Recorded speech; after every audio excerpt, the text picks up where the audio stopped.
Hey, everybody, and happy Thursday.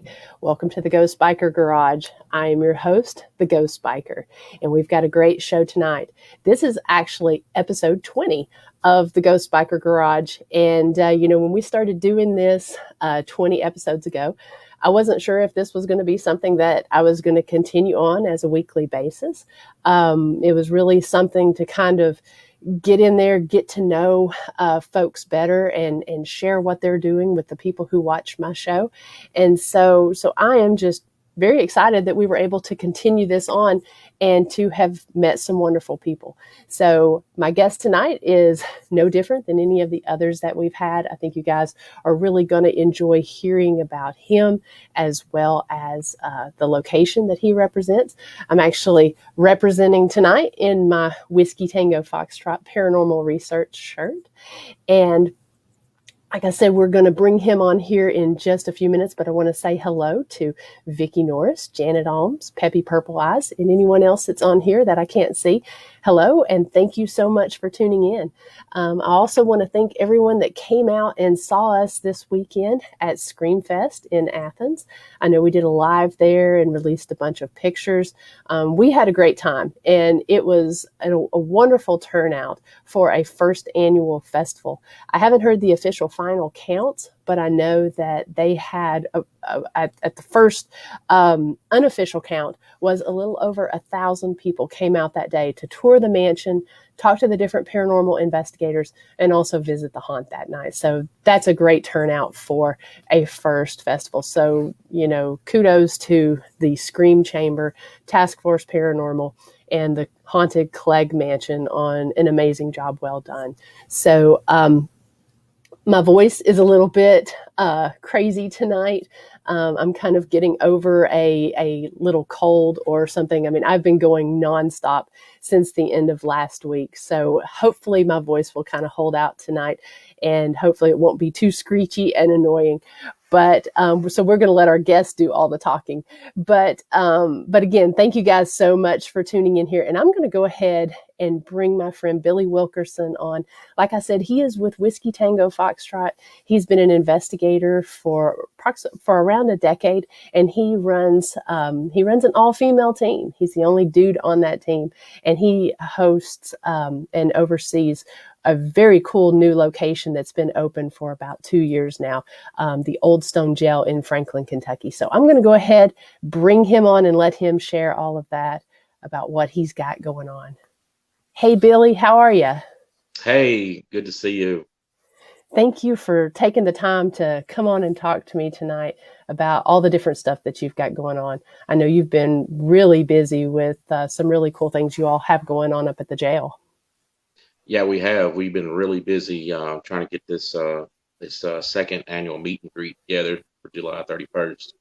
And my team's been busy just working around the jail. It stays active, so we're always learning something new also.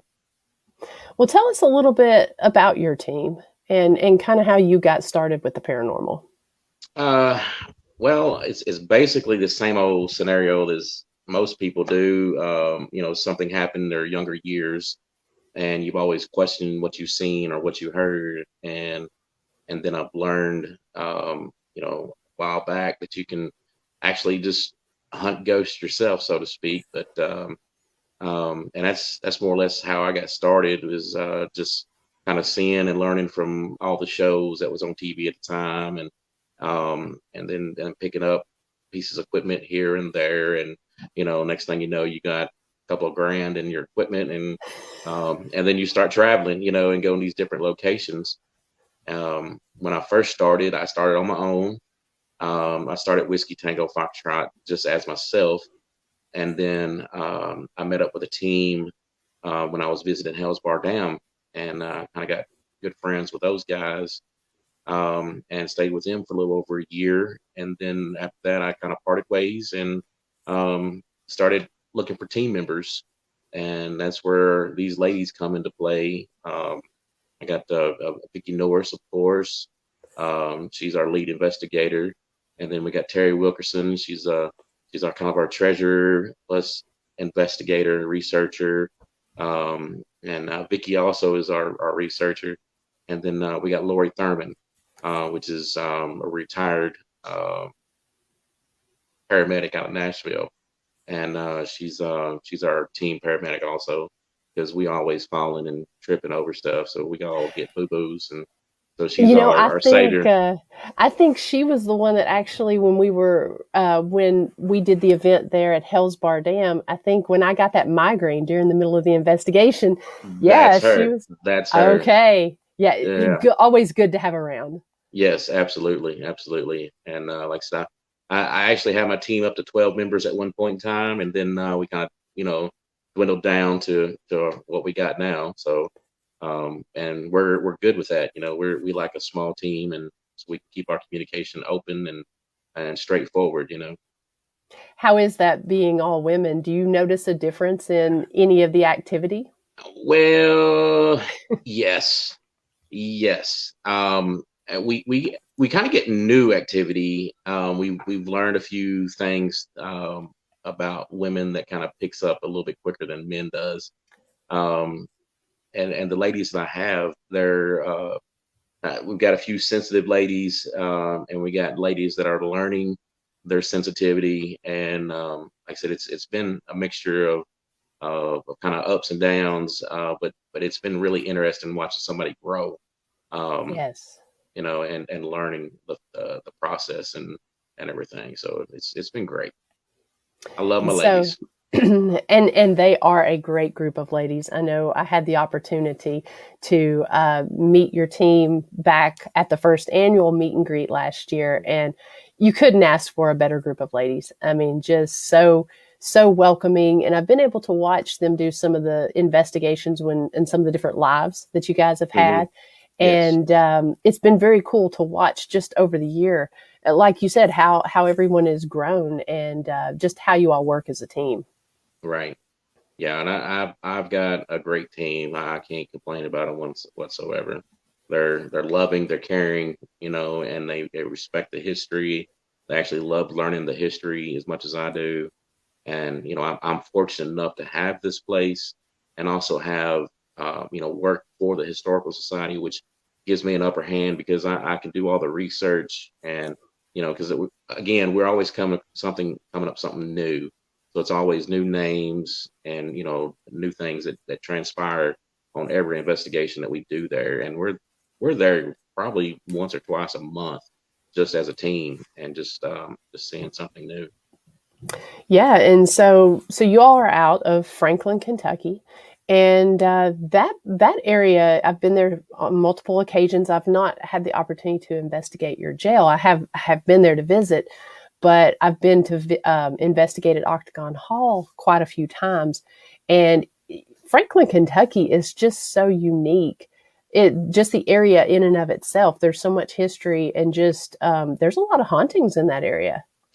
There is a lot of the buildings around the square here is actually got a lot of activity. But again, small town politics and everything. They don't like that type of, I guess, attraction, so to speak. But I mean, they're coming around because we are benefiting. Everything that we do with the Old Stone Jail, um, funding from every investigation that we get, it goes straight back to the historical society. So for over almost 2 years now, we've been doing this, and it's benefited them so much that the word is getting around town that how much we're helping.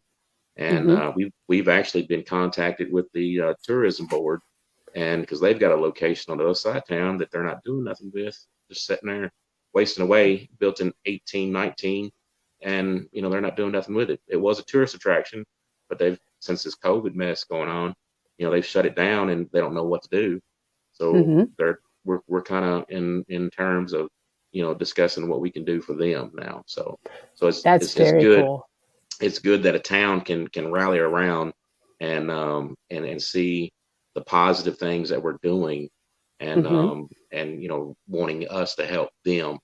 So it's really, it's uplifted my spirit a lot. So I That's personally like awesome. that. That's awesome to hear because I know sometimes it seems like it kind of takes not really a re-education, but sort of an education about what we do as paranormal investigators, especially the ones like my team, Soul Sisters Paranormal, your team, the different Night Stalkers, the different teams who are very historically minded. Hmm. And so I think, people think that sometimes it's all about, witchcraft and metaphysical and the dark side of things, and it's not. The majority of it is not. And so sometimes it just kind of takes that education about what we do and why we're here and how we can be a help to the community, to Right. really get the history out there. Yes. Yeah. Yeah. That was one of our main things since we started the jail is, we were basing everything, every tour, every time that, a team comes in, we give them the full tour and tell them all about the history of the place. Mm-hmm. And, we make it a point to, respect the history and don't be disrespecting anything that's there. Because I know there's a few there at the jail kind of let you know real quick and in a hurry that, if you don't belong here, you're not going to stay here. That's right. And, just the fact it's a jail, you're going to get that type of personality in there anyways. And then when you throw in a small town as well, there was probably that pride in that small town and in that location as well. Yes, very much. So let's talk a little bit about your jail. And you said you work for the Historical Society. And that's what I think is really neat about this location is the fact that it's right there. It's essentially, it used to be part of the jail, correct? Actually, it's three buildings. Two of them are connected to one another, but the other building is across the street, and that's where we carry on our conference that we have in July, which is the meet and greet. But it's actually three separate buildings. The oldest building is built in 1830, and then the second building is 1840. Then the stone jail is 1879, and those Wow. those buildings are all connected. The 1830 and 1840 is actually one building, but it was built separate times. And then the other big building, which is the Historical Society building, was built in 1908. But Okay. it has a lot of history to that building also. I'm going to pull up while we're talking here. I'm going to pull up your Facebook page that's got some of the pictures of the jail. Let's see here. See if it'll allow me to do that. Um, yeah, so that's across the street. The Historical Society that is there across the street. And Yes. okay, and so the jail there on the right, and it was the jailer's house. It's considered the jailer's residence, but Okay. to the two rooms far left in the brick building, that side was built in 1830, and then the right side that's connected to the jail, was built in 1840. The left side was the actual third jail that was built in 1830. The upstairs was a cell. Um, so that is one of the most active rooms that I have ever been in, as long as I've been doing paranormal. It Wow. that building that one room upstairs captivates me every time I walk into that building. I rarely get to go to any part besides that one room every time I go. It's Wow. just so much activity there. What's some of the activity that you've gotten in that area? Um, the, we've got some recurring residents, so to speak. It took me a long time to get used to this gentleman that's there. We call him Robert Senior, and me and Robert Senior did not get along. It was kind of emotional attack for months until he got used to me. He was always wanting to stay behind me every time I go up there, and you can feel that presence is that you're not welcome. Um, I've got on EVPs to where he's threatened me to either shoot me or stab me, or that he's behind me. And right now, me and him are good, thank God. um, and he's also has his son there, which we call him Robert Jr., and he comes through pretty frequently also. And then we got four of the residents there. We call her name's Ruth, and she kind of rules the roost up there. She knows, if she don't want to talk to you, she will not let anybody talk to you. Really? But yes, she's very straightforward and to the point. Um, there's a team at Clarksville called Third Realm, and Miss Christie. I don't know if you ever met her or not, but I've she not. we actually did a dual spirit box sessions with portals one night up there. She was across the hall, and we was on the other side of the hall, and we actually had them arguing back and forth, who was going to Oh, talk, and she Ruth was telling Senior, to let Junior talk to us, and it was a great session. wow. Um, I love it when you can do stuff like that with, dueling spirit boxes or dueling REM mhm. pods. That's very cool. Yes, yes. The Estes method is Hmm. off the chain up there. We get so much activity anywhere from footsteps or cold spots. We got froze out one night standing up there in the foyer in between those two rooms. It's just amazing activity. You can actually feel the footsteps on the wood floors, coming closer to you and everything. And Wow. the energy is just crazy up there. I can't wait for you to come down or I come can't up. wait to check it out. Yeah. Yeah. I can't wait to check it out because, I love doing Octagon Hall there. And I had been in the old jail. It was a few years earlier, I think, when they actually had the archives over there. We had spent the day and I'd gone in, but it was just a very brief tour Hmm. that we did, and of course, it wasn't open at that time. That had to be probably about 5 or 6 years earlier. Yeah. And so I think it's probably about 5 years earlier. So I'm really looking forward to going in, just hearing some of the stories and just getting the tour. I was amazed by the relics and stuff that you guys have in there, and then the artwork that's on the wall. I mean, that the Civil War artwork was just overwhelming and breathtaking. Yeah, it's a lot of people just don't realize the history that's housed there in those buildings. Like the graffiti, like you was talking about. I mean, that's actually drawings that was left at during the Civil War. Because we after the Civil War, the Union came through and took over the town, and they rounded up all the Confederate sympathizers, and they stuffed them in that one cell. I mean, it was families stuffed in that one room cell, and it's only I would say it's probably a 20 by 20 room, and Hmm. it's crazy how much is the history is there. Um, Yeah, that amazed me, and just how well preserved it is. yeah, that's one thing I'm thankful for because in '92 when the historical center took over that building, I'm just glad that the people that was pulling the paneling off the walls Hmm. realized what was happening and what was there. Because I mean, it could have been erased away and nobody would really never know about it. But somebody had the common sense to say, oh, hey, this is something that needs to be preserved. And Hmm. it's crazy. Uh, Absolutely. that picture there is got a story behind that. This one here? The little sorry game piece. Yeah, yeah. That little joker decided to move on me one night, um, and it's dumbfounded me because it was in a display case, locked up on a little, um, I guess it's just like a little game board I have on Hmm. a display, Hmm. and he was found in the floor, and it was Oh, actually wow. glued. It was glued down.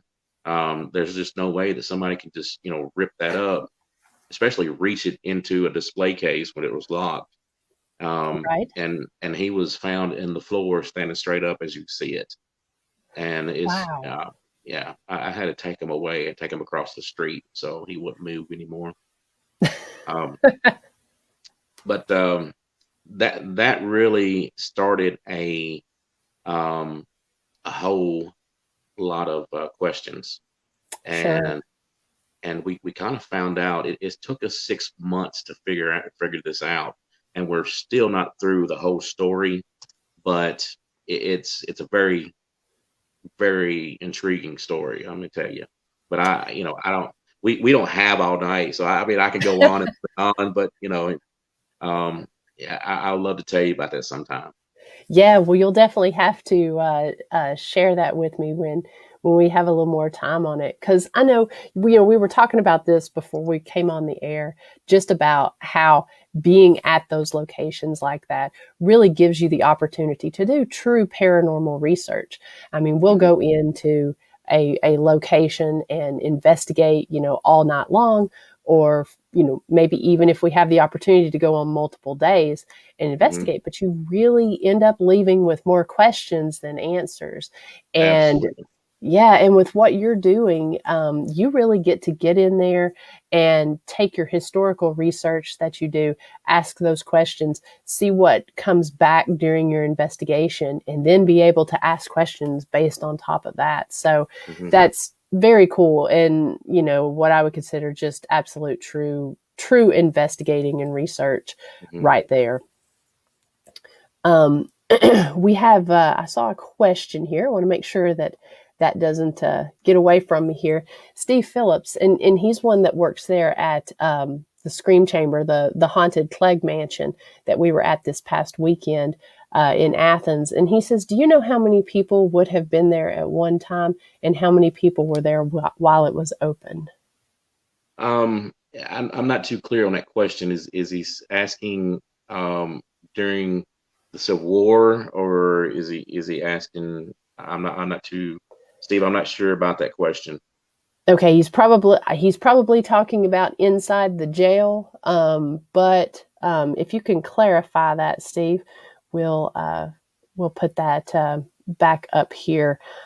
Billy Sims brings up a good point. History-based locations versus campfire story locations. History-based wins hands down.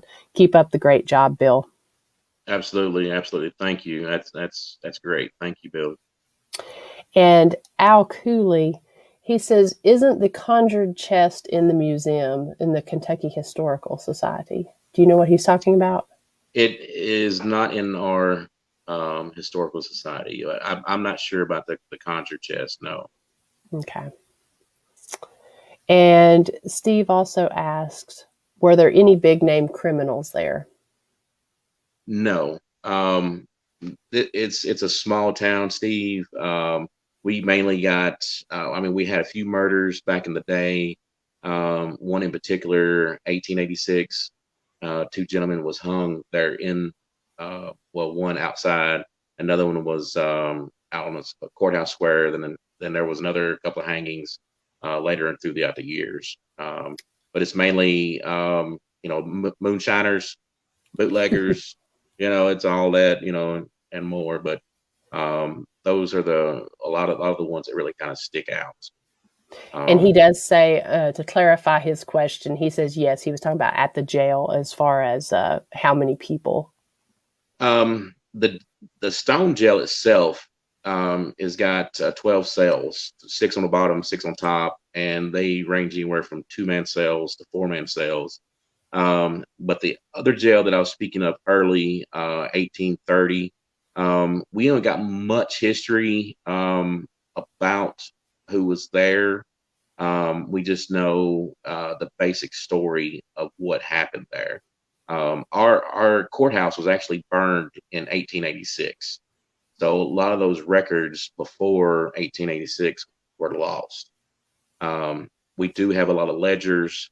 Actually got hundreds of old ledgers that go back to um, 1870s to 1880s, but that's far as we got on that old jail.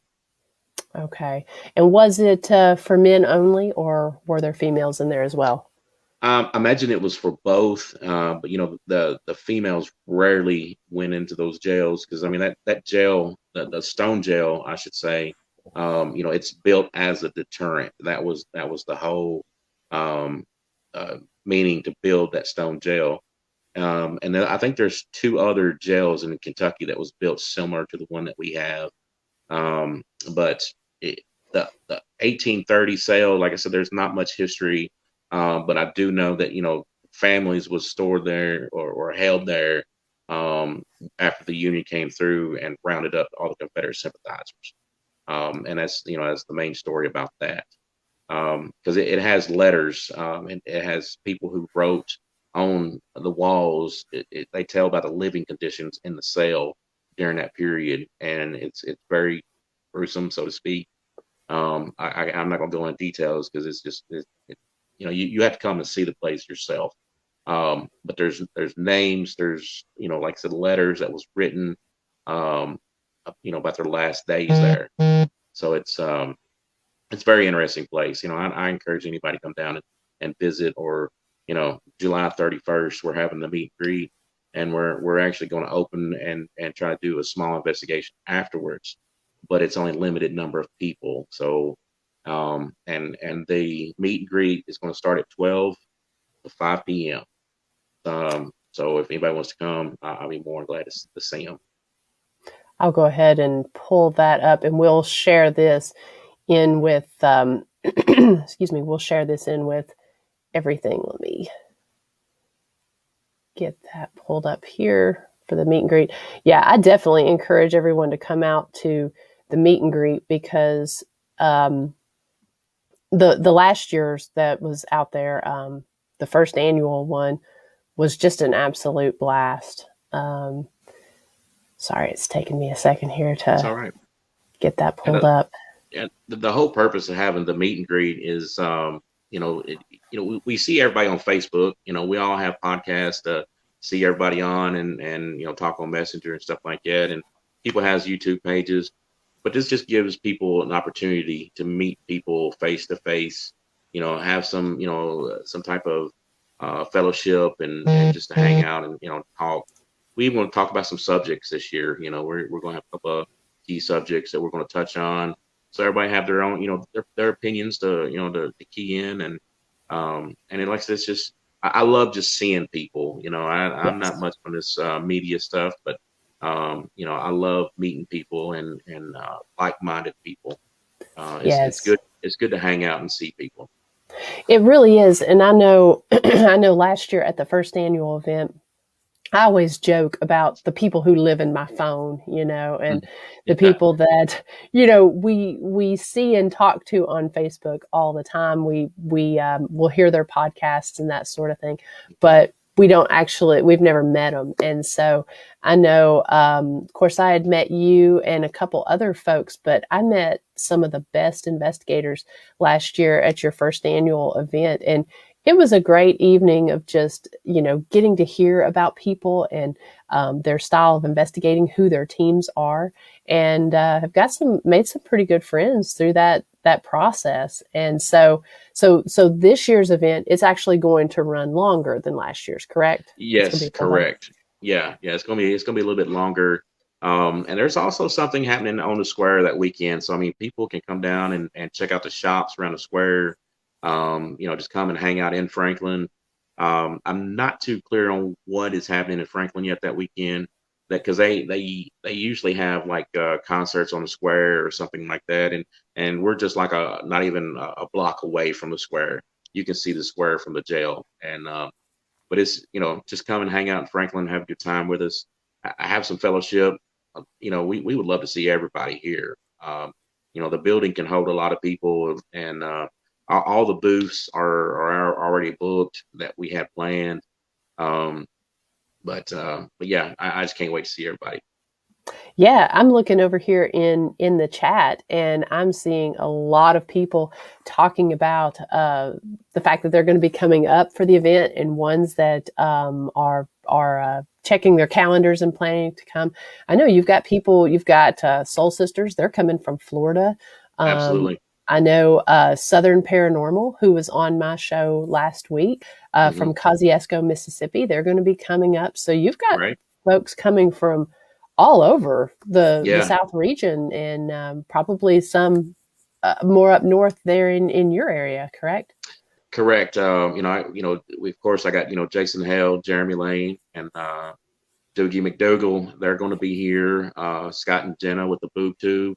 They're going to be here, and you, of course, and actually the guys from the Night Stalkers, and Bear and Billy, and all of them's going to be here also. So we're going to have a good turnout, and we're going to have a lot of interesting key speakers.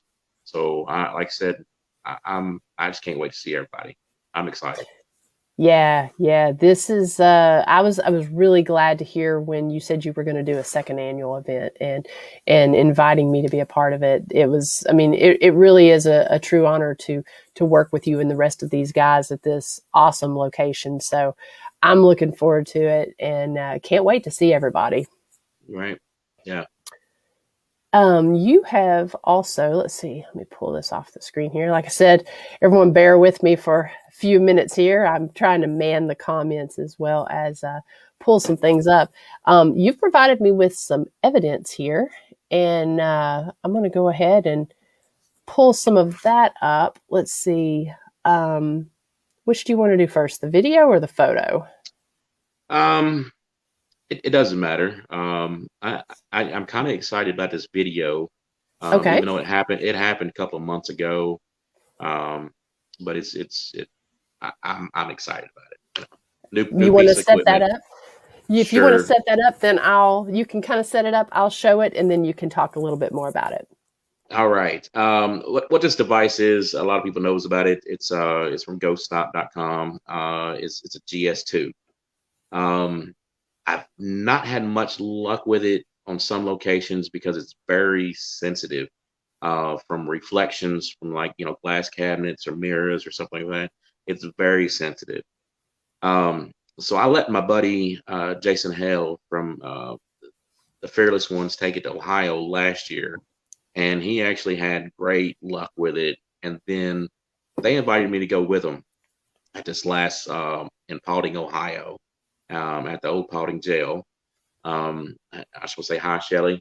And let me tell you, we was in the basement, and like I said, I've never got this thing to work as perfect as it could that night in the basement. And we was in there in the around the base of that jail. There's these kind of like a catacomb type thing, dirt floor, dirt walls, and it has the where they found bones a couple years ago Mm, down there. wow. It was behind the block foundation.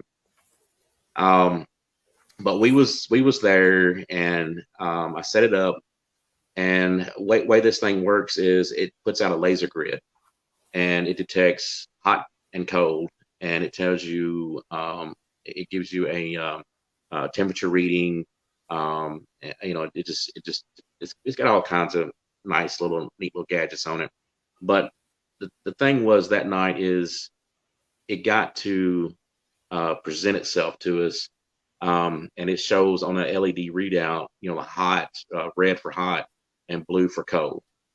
So if you want to check out the video, it's pretty compelling.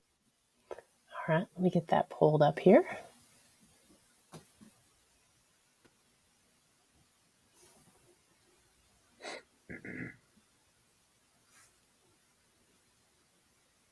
Now this is my Try buddy really Jason hard to come Hale stand in talking. front of it. Ooh, ooh. Was that you? Can you do it again, please?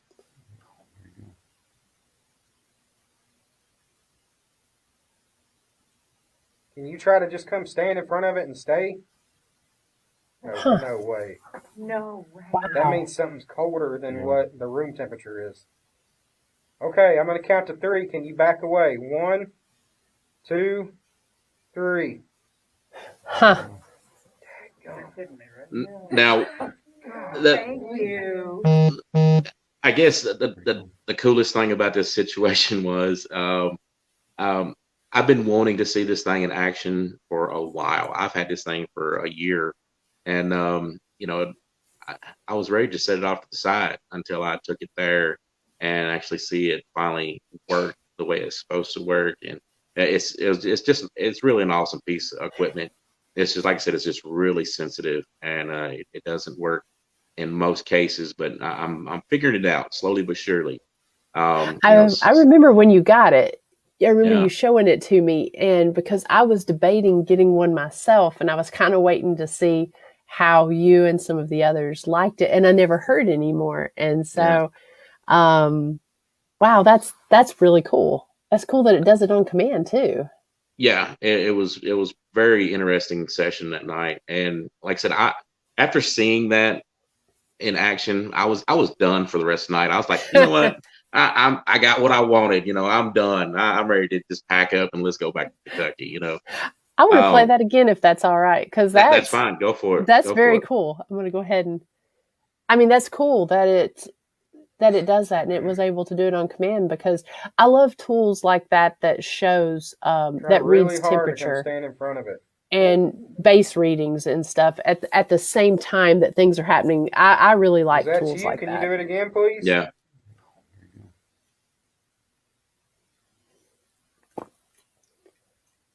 Can you try to just come stand in front of it and stay? No way. No way. That means something's colder than what the room temperature is. Okay, I'm going to count to 3. Can you back away? 1, 2, 3. There you go. Now the red that you see there, it's Uh-huh. picking up dust particles. Okay. I have learned that much from this device. It's so sensitive that anything that breaks that grid, Uh-huh. it's more or less just dust back there in the end of that little hallway there. But I mean, you've seen it on command. It backed away. Yeah. I mean, how wide is the area that the grid will pick up? Is it I pretty mean, wide?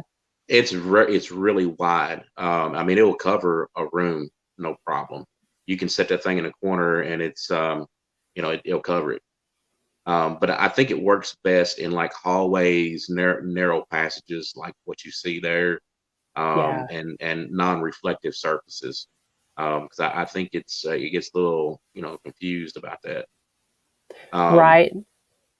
But the cool thing about that little video, Jason Hale sent that to GoStop, and they're actually going to use that as their selling tool, for that GS2 now. So I thought that was pretty cool. Oh, that's And, awesome. he tagged me and Whiskey Tango in that, and it's I guess it's pretty cool, for a little fat boy like me to be on GoStop. So yeah. Well, Leanne says that they had a great experience with that device at the Monroe house. Mm-hmm. I know one of the devices that, and I know exactly what you mean, because I had gotten a Periscope 360, and for some reason, I never could get that thing to go off anywhere. It went off once at the Lizzie Borden house, and it was in the area where we were in the children's area. And then it went off again at St. Albans, and it was up in the area. It was in one of the children's rooms. And so I've determined that one, and it took me probably about 8 investigations to figure this out, because again, I thought it was broke, but, Right. I think that for myself, the Periscope is more widely used in a children's area, and I don't know why. But it's always cool whenever those devices, and I kind of feel like sometimes it sort of lends more credibility and validation when they don't work all the time, and when they go off, at kind of times like that, what you captured. It seems like it adds more credibility. Yeah, to me, that's good evidence. When it happened up there at Paulding. Because it happened once before, and I was able to witness it this last time. So, like I said, when after that happened, I was done for the night. I was ready. I was just ready to go. I got what I wanted. Yeah, and Peppy says, so is it like a REM pod, EDI box, laser grid, and vibration box all in one? No, it does the baseline reading. Once you set it up, it will calibrate, just for that room, for the temperature, and it just get inoculated to that certain spot that you're in. And then it'll put a laser grid up, and then whatever breaks that grid, it will give you like the distance, how far away it is to the device, and then it'll tell you the temperature of the object that's in front of it, and then it'll actually give you like a outline of, a solid outline. If whatever's there, it will show you. So kind of in a way, almost sort of SLS like. Yes, yeah. Okay. But it gives you a solid figure. Like if you stand in front of it, a few feet from it, it gives you an outline of the person. Or if it's an arm, or if it was a leg, it'll give you the outline of it. Okay, and that makes sense. So I'm going to go ahead and share this other picture that you sent me. Let's pull that up.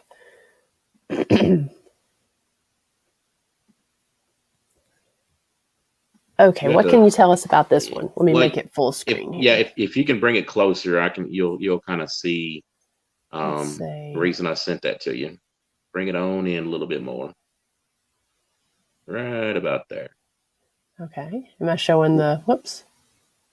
Can you see what I'm talking about? If you come back up a little bit. That is in a Civil War room. Are you talking about right in here? Yes. Okay. That was taken in the Civil War room a couple of months ago. And you can see the red shirt, the hand is kind of leaned up against the cabinet there. And above it, you'll see the facial features. Wow. Let's see if I can bring that in just a little bit more.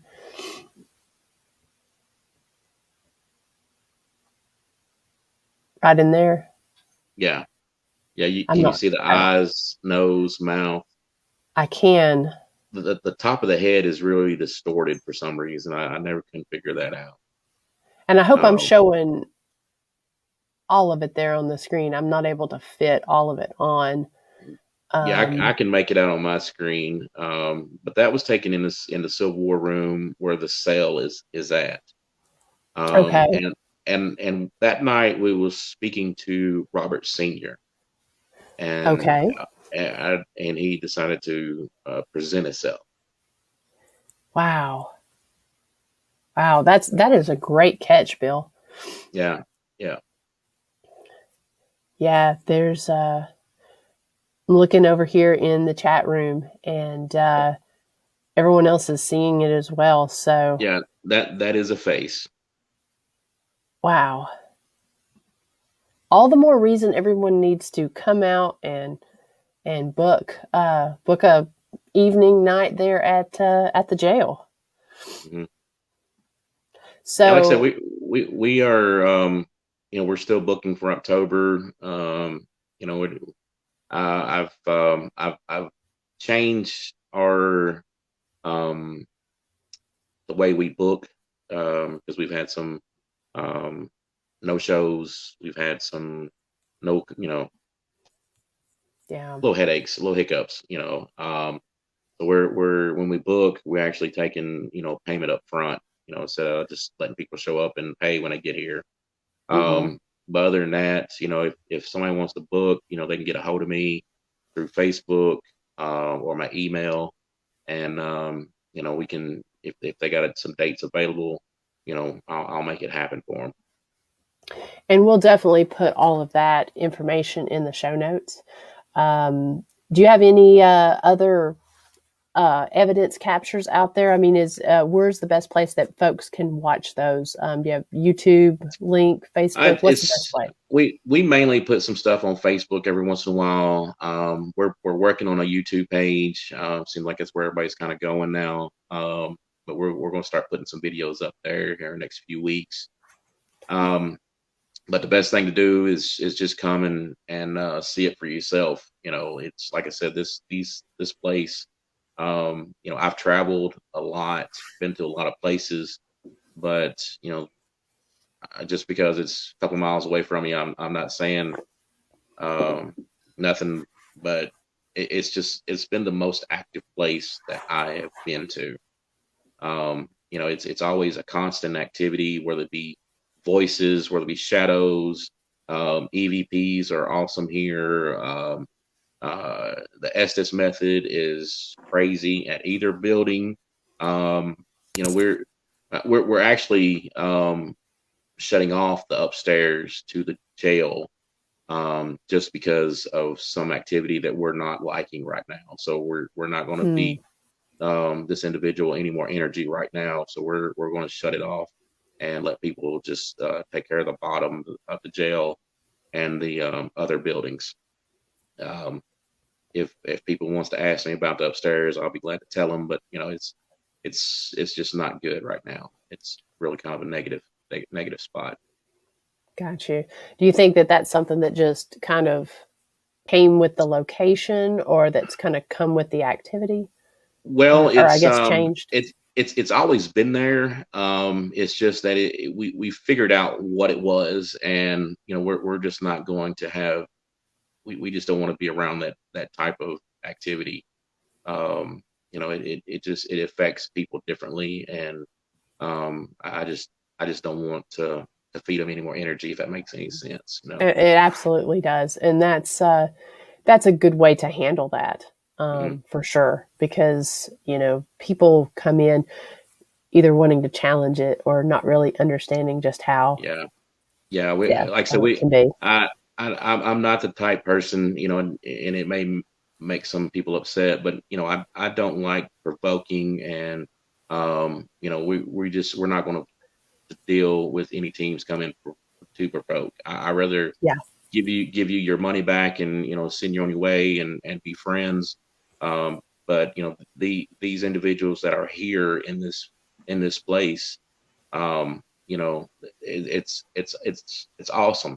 Um, there's nothing negative about the other entities that are here, and I want Hmm. to keep it that way. I want to to keep this place, keep everybody happy, and Hmm.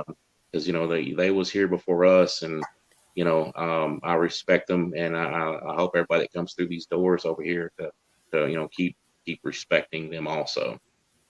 And that's the thing I love about you and your team is you're so respectful, and not just respectful of the spirits that are in the location, but also the location itself. So Hmm. you do an amazing job, and I'm just looking forward to really seeing how this location even grows, and grows in activity and grows in popularity over time, for sure. Yeah.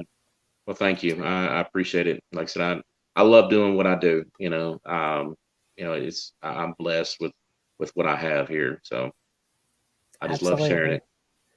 Absolutely. Well, we are getting close to the end of our hour. And so, like I said, we've talked about it a little bit earlier, but if you want to go ahead, plug that event, I'm going to pull that back up on the screen just so everybody can see that again. But if you will go ahead and plug your page, plug where people can find you and how they can find out about the jail. Um, yeah, well, give me just a second. I'm going to get that pulled up. Um, but if you want to go ahead and do that, that'd be All great. right. You can find me at Whiskey Tango Foxtrot Paranormal Research. There are 2 pages of mine that's there, but I got hacked. So go to Whiskey Tango Foxtrot Paranormal Research or the Old Stone Jail, Franklin, Kentucky. Um, and then we've got the meet and greet coming up July 31st from 12 to 5. You see my email there. It's Billy Wilkerson11 at yahoo.com. You can contact me through email, or you contact me through Facebook Messenger, and we'll make arrangements.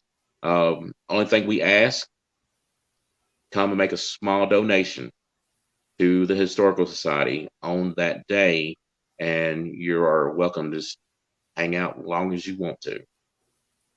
And did you say you had tables still available, or all of your tables? No, all the tables have been booked so far. We've got so many teams that wanted them, so we actually stuck with a number that people are more comfortable with, so they won't be crowding everybody. Mm-hmm. But these teams are coming, and they'll have merchandise, their team merchandise there to sell. And I urge people to come and buy some merch. Like I said, hang out. We're going to have some, subjects to cover. We're going to have open floor, and we're going to have key speakers. So, I'm excited to see everybody. Love to have everybody here and come enjoy the jail and the historical society building. Absolutely. And let's give a plug for your other side hustle, what you do. Oh, here we go. Got to ask you about your wiener. I always got to bring up my wieners. Yes. For a lot of people that don't know, I do have a hot dog cart that is called the Ghost Dog. And I have specialty hot dogs that I do on the side at events. And it's like I said, it's just my little side hustle. But yeah, I do have a hot dog that's popular. It's called the Ghost Dog, and people love the Ghost Dog. You going to have ghost dogs at the event? I am debating on that because there's going to be some food trucks around the square that night.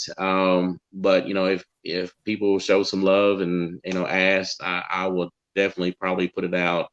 I may have to get one of my kiddos to man the cart while I'm talking to everybody, showing us some love. So I may have to do it. Well, you're definitely going to have to do it when I'm up there because I've been hearing so much about these ghost dogs. So if you've got something, you got anything spicy?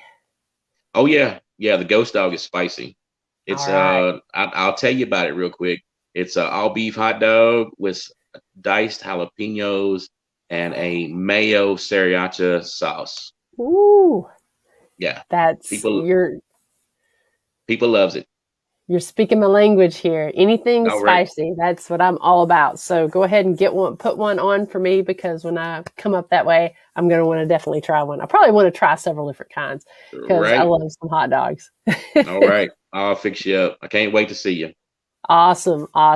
Well, thank you again so much, Bill, for coming on tonight and sharing about the jail, sharing your evidence and sharing what you do and about the event that's coming up on July 31st. I know we'll definitely have some information about that as time gets a little bit closer.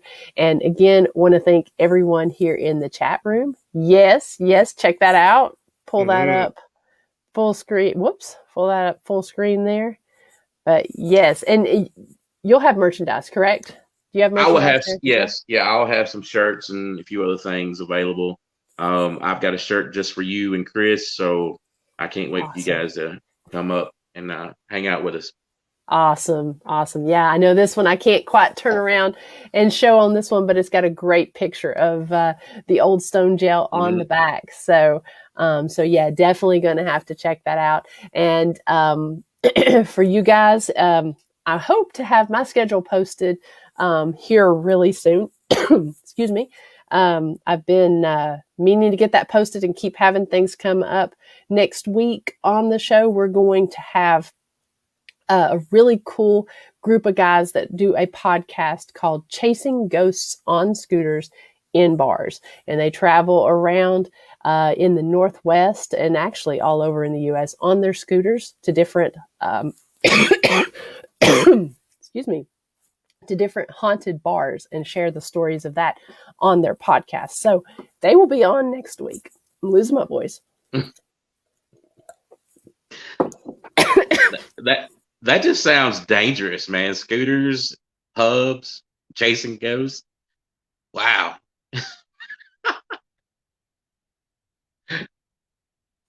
Thank you for covering for me. I'm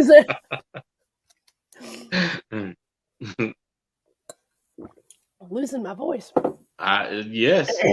Been talking too much. But that will be next week.